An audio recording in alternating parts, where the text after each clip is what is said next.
Cross-cultural communication is a field of study that looks at how people from differing cultural backgrounds communicate in similar and different ways among themselves, and how they endeavor to communicate across cultures.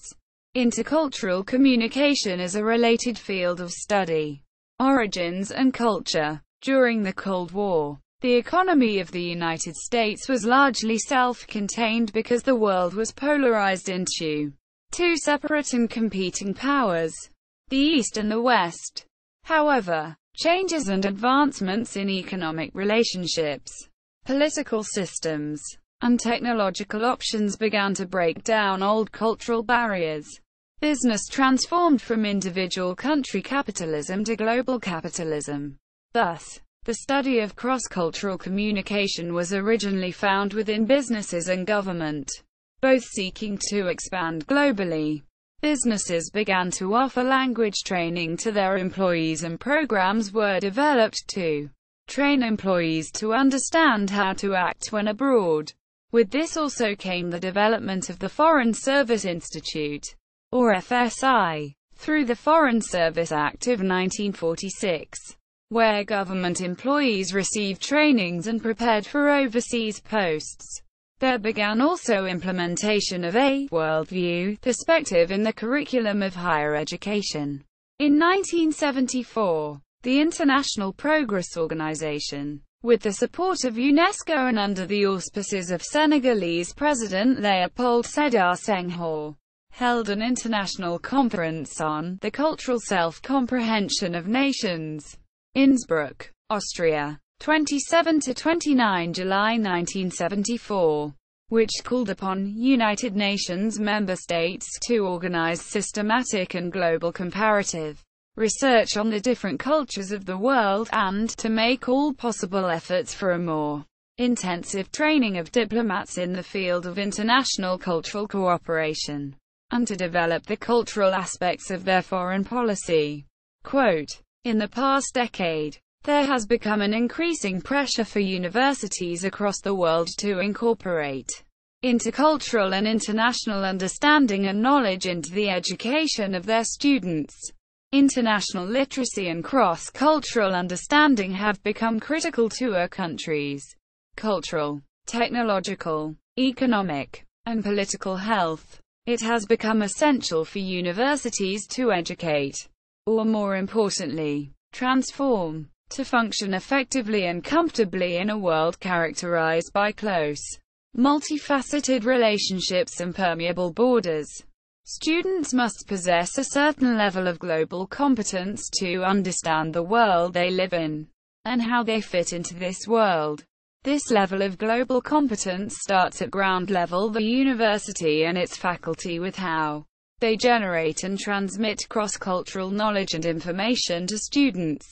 Interdisciplinary orientation. Cross-cultural communication endeavors to bring together such relatively unrelated areas as cultural anthropology and established areas of communication. Its core is to establish and understand how people from different cultures communicate with each other. Its charge is to also produce some guidelines with which people from different cultures can better communicate with each other. Cross-cultural communication, as with many scholarly fields, is a combination of many other fields. These fields include anthropology, cultural studies, psychology, and communication. The field has also moved both toward the treatment of interethnic relations and toward the study of communication strategies used by co-cultural populations, i.e., communication strategies used to deal with majority and mainstream populations. The study of languages other than one's own can serve not only to help one understand what we as humans have in common, but also to assist in the understanding of the diversity which underlines our language's methods of constructing and organizing knowledge. Such understanding has profound implications with respect to developing a critical awareness of social relationships. Understanding social relationships and the way other cultures work is the groundwork of successful globalization business affairs. Language socialization can be broadly defined as an investigation of how language both presupposes and creates a new social relations in cultural context. It is imperative that the speaker understands the grammar of a language, as well as how elements of language are socially situated in order to reach communicative competence. Human experience is culturally relevant, so elements of language are also culturally relevant. One must carefully consider semiotics and the evaluation of sign systems to compare cross-cultural norms of communication. There are several potential problems that come with language socialization. However, sometimes people can overgeneralize or label cultures with stereotypical and subjective characterizations. Another primary concern with documenting alternative cultural norms revolves around the fact that no social actor uses language in ways that perfectly match normative characterizations. A methodology for investigating how an individual uses language and other semiotic activity to create and use new models of conduct and how this varies from the cultural norm should be incorporated into the study of language socialization. Global rise. However, with globalization, especially the increase of global trade, it is unavoidable that different cultures will meet, conflict, and blend together. People from different cultures find it is difficult to communicate not only due to language barriers, but also are affected by culture styles. For instance, in individualistic cultures, such as in the United States, Canada, and Western Europe, an independent figure or self is dominant. This independent figure is characterized by a sense of self relatively distinct from others and the environment. In interdependent cultures, usually identified as Asian as well as many Latin American, African, and Southern European cultures, an interdependent figure of self is dominant. There is a much greater emphasis on the interrelatedness of the individual to others and the environment. The self is meaningful only, or primarily, in the context of social relationships, duties, and roles. In some degree, the effects brought by cultural difference override the language gap. This culture-style difference contributes to one of the biggest challenges for cross-culture communication. Effective communication with people of different cultures is especially challenging. Cultures provide people with ways of thinking, ways of seeing, hearing, and interpreting the world. Thus, the same words can mean different things to people from different cultures, even when they speak the same language. When the languages are different, and translation has to be used to communicate, the potential for misunderstandings increases.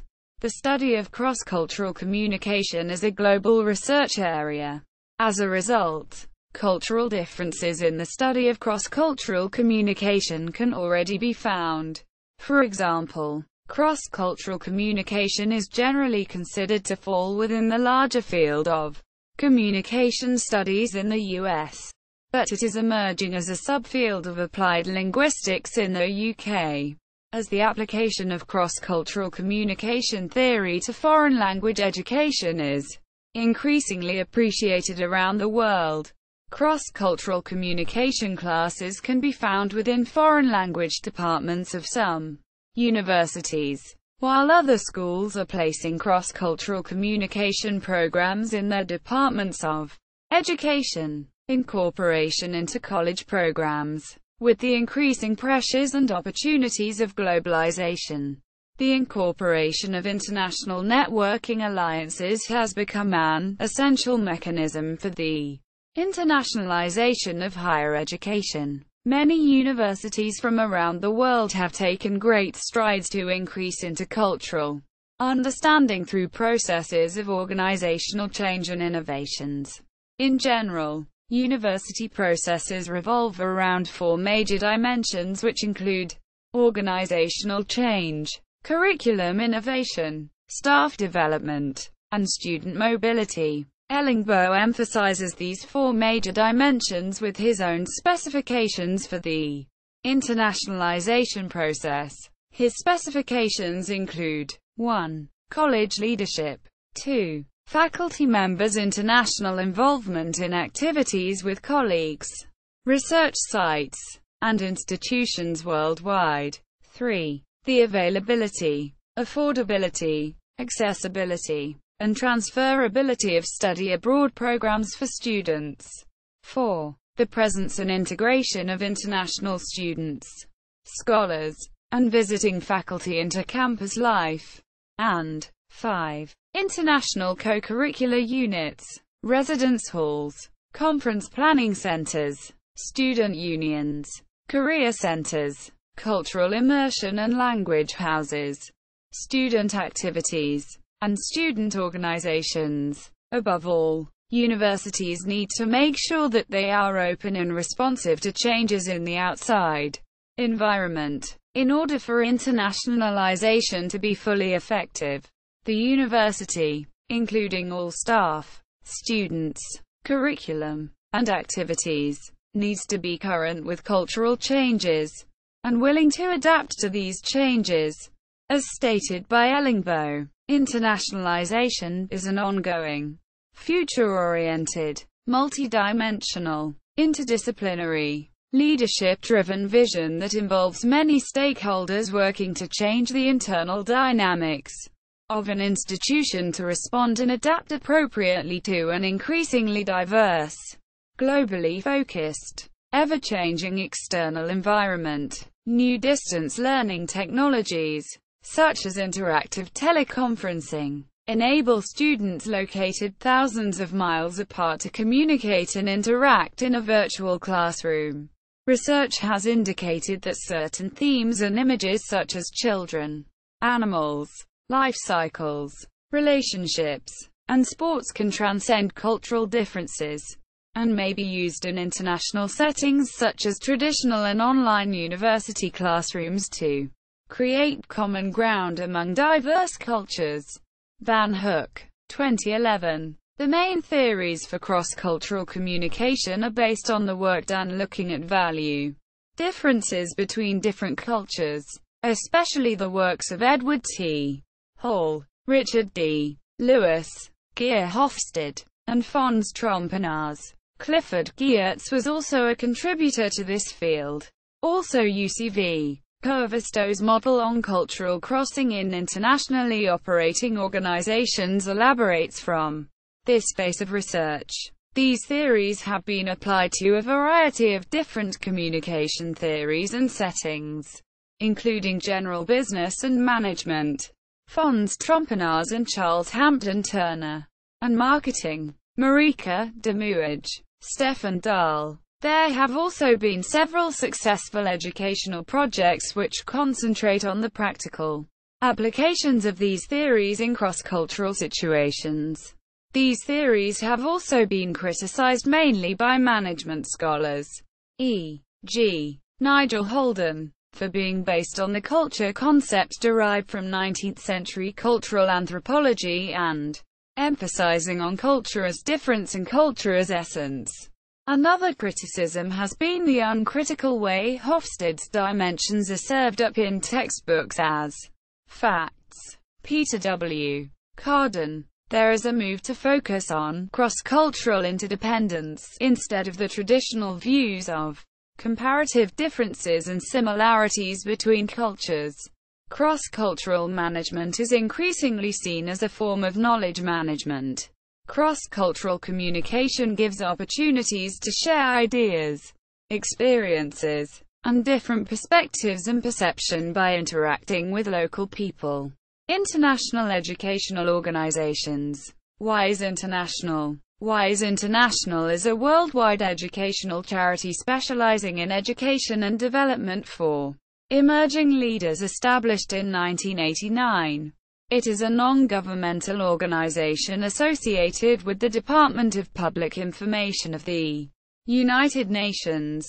Over 3,000 participants from 110 countries have attended their courses. They have run in 5 continents. Its flagship international leadership program is a 12-day residential course for 30 people from on average 20 different countries, aged 18 to 35. WISE International's website states its aims are to provide education independently of political, religious or social backgrounds and promote visionary leadership capable of responding to evolving world needs. Quote, Meet Middle East's education through technology. Meet Middle East education through technology is an innovative educational initiative aimed at creating a common professional language between Israeli and Palestinian young leaders. Israeli and Palestinian students are selected through an application process and work in small, binational teams to develop technology and business projects for a local impact. Through this process of cross-cultural communication, students build mutual respect, cultural competence and understanding of each other's aspects. There are several parameters that may be perceived differently by people of different cultures. High and low context cultures. Context is the most important cultural dimension and also immensely difficult to define.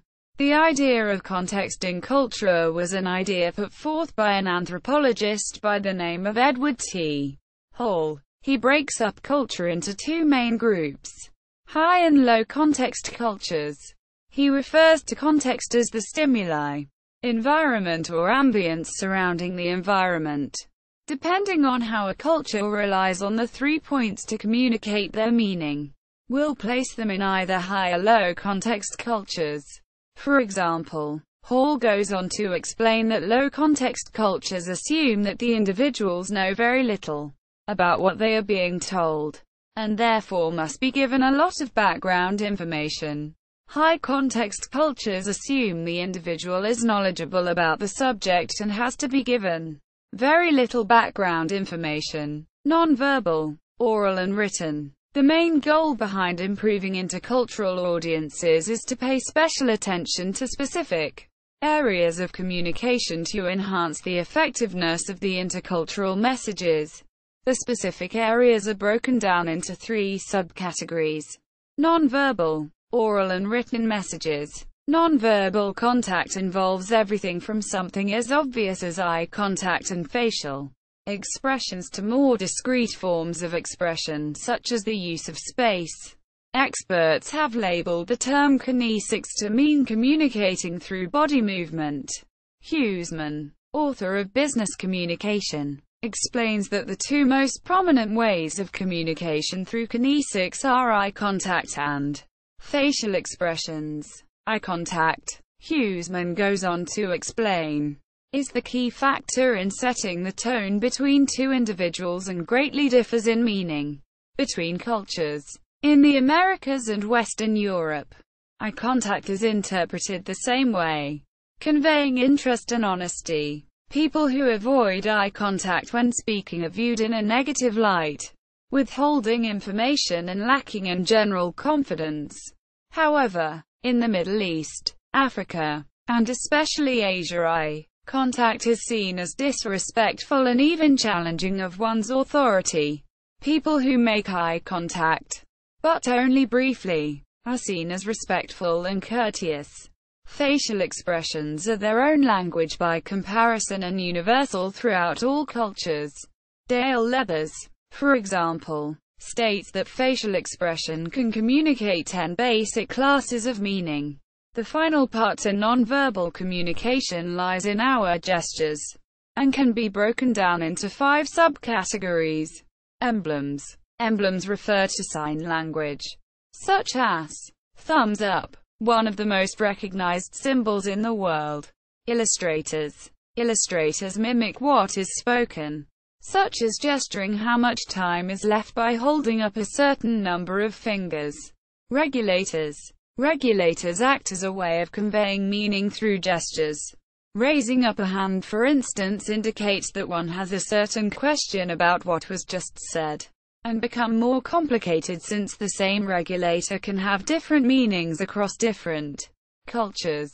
Making a circle with a hand, for instance, in the Americas means agreement. In Japan is symbolic for money, and in France conveys the notion of worthlessness. Effect displays. Affect displays reveal emotions such as happiness through a smile, or sadness, mouth trembling, tears. Adapters. Adapters are more subtle, such as a yawn or clenching fists in anger. The last nonverbal type of communication deals with communication through the space around people, or proxemics. Huseman goes on to explain that Hall identifies three types of space.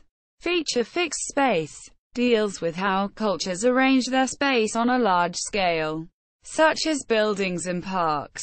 Semi-fixed feature space deals with how space is arranged inside buildings, such as the placement of desks, chairs and plants.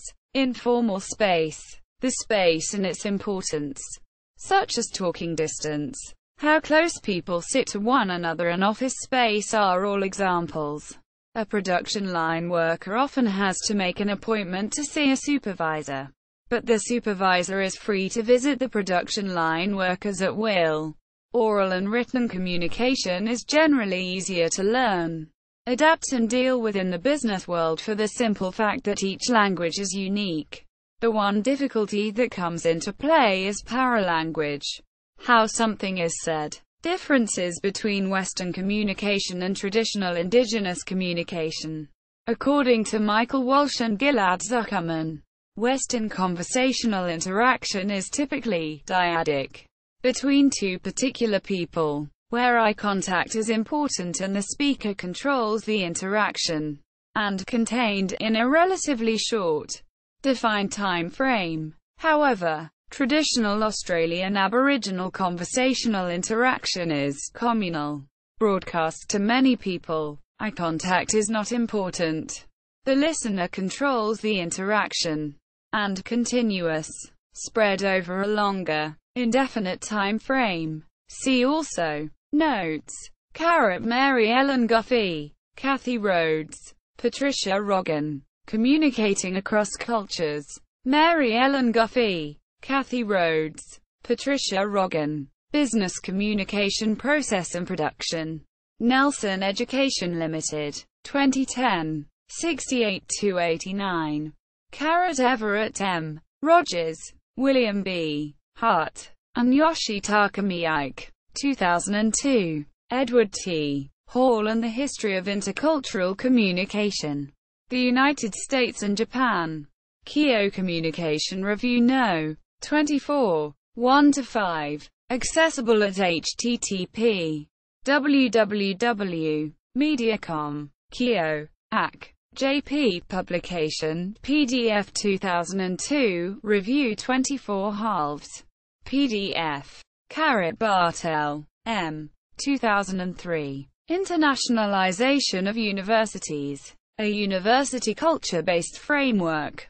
Higher Education. 45. 1. 44. 48. 49. Hans Kochler, ed. Cultural Self-Comprehension of Nations.